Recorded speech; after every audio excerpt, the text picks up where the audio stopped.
chapitre 1. On a le roi Assuérus qui était roi d'un grand empire. Et il avait son épouse Vashti qui était très belle, à qui il voulait montrer à ses convives. Il avait organisé une très grande fête. Et cette histoire dans la Bible, comme toutes les histoires de la Bible, parle de Christ. Il n'y a aucune histoire dans l'Ancien Testament qui ne parle pas de Jésus. D'une manière ou d'une autre, tout ce qui a été écrit pour attester que Jésus-Christ est le Fils de Dieu et qu'en croyant en lui, nous ayons la vie en son nom. Et comment cette histoire parle de lui?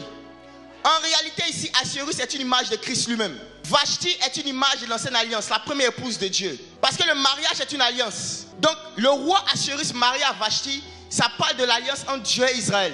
Et ici ce qu'on voit, c'est que le roi avait demandé à ce que sa femme vienne vers lui. Ça parlait de la proximité, de la ressemblance. Approche-toi de moi, viens. Et que les gens voient ta beauté au travers de moi. Et c'était ça l'appel d'Israël. Et comment est-ce qu'il a fait ça? Il a envoyé 7 eunuques. Dis avec moi 7 eunuques. Les 7 eunuques parlent des 7 esprits de Dieu. Dans l'ancienne alliance, vous allez voir que le thème Saint-Esprit n'apparaît pas comme ça. Ce qui se rapproche un peu de ça, c'est Esprit Saint.